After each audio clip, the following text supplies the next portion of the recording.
പിന്നെ ഞങ്ങൾ നിങ്ങളെപ്പോലെ പറയാനുള്ളത് വേറെ ആരും നോക്കി പറയുന്ന ശീലമല്ല, മുഖത്ത് നോക്കി പറഞ്ഞ ശീലമുള്ളവരാണ് ഞങ്ങൾ. ഇത് എന്തുകൊണ്ട് എന്നെ ഇതിൽ വലിച്ചിഴക്കുന്നു എന്നുള്ളത് എനിക്കും അറിയാം, ജനങ്ങൾക്കും അറിയാം.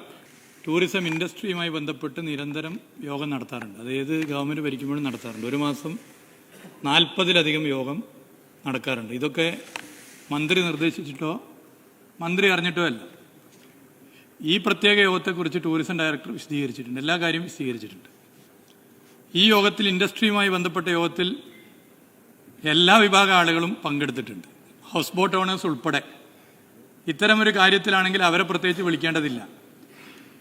ഇൻഡസ്ട്രി നൽകിയിട്ടുള്ള അപ്ലിക്കേഷൻസ് അതുപോലെ തന്നെ നിവേദനങ്ങളുമായി ബന്ധപ്പെട്ട നിരവധി വിഷയങ്ങൾ ഒരു വിഷയമാണ് സബ്ജക്റ്റാക്കി വെച്ചത് എന്നുള്ളതും ടൂറിസം ഡയറക്ടർ വ്യക്തമാക്കിയിട്ടുണ്ട്.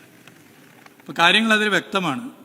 പിന്നെ ഞങ്ങൾ നിങ്ങളെപ്പോലെ പറയാനുള്ളത് വേറെ ആരും നോക്കി പറയുന്ന ശീലമല്ല, മുഖത്ത് നോക്കി പറഞ്ഞ ശീലമുള്ളവരാണ് ഞങ്ങൾ. ഇത് എന്തുകൊണ്ട് എന്നെ ഇതിൽ വലിച്ചിഴക്കുന്നു എന്നുള്ളത് എനിക്കും അറിയാം, ജനങ്ങൾക്കും അറിയാം. മന്ത്രി ഇവിടെ കാര്യങ്ങൾ വളരെ കൃത്യമായി വ്യക്തമാക്കി. ഇവിടെ ലീവിൽ പോയ ഡയറക്ടറെ അദ്ദേഹത്തിന്റെ വ്യക്തിപരമായ വളരെ പ്രയാസകരമായ ഒരു സാഹചര്യത്തിൽ നിന്നും തെരഞ്ഞെടുപ്പ് ഡ്യൂട്ടിയിൽ നിന്ന് ഒഴിവായി. നേരത്തെ തന്നെ ലീവിൽ പോയ ഡയറക്ടർ ഇതുമായി ബന്ധപ്പെട്ട് പോയതാ എന്നുള്ള വാർത്ത ചമക്കുകയും ആ വാർത്ത കൊണ്ടുവന്നത് ഒരു പ്രധാനപ്പെട്ട വെബ്സൈറ്റാണ്. ആ വെബ്സൈറ്റും ആ ഓൺലൈൻ ഇവിടുത്തെ പ്രതിപക്ഷവും തമ്മിലുള്ള ബന്ധം എന്താ ഞാനിപ്പോൾ പറയേണ്ടതില്ല. അപ്പോൾ ഇതൊക്കെ ആളുകൾക്ക് വളരെ വ്യക്തമാണ്. പറയാനുള്ളത് ഡയറക്റ്റായി തന്നെ പറഞ്ഞു പോകുന്നതാണ് നല്ലത്. അതാണ് ഞങ്ങൾ എടുത്തിട്ടുള്ള രീതി. അല്ലാതെ വേറൊരാളെ ഉദ്ദേശിച്ച് മറ്റൊരാളോട് പറയുന്നത് ആ പട്ടം ചേരുക നിങ്ങൾക്കാണ്.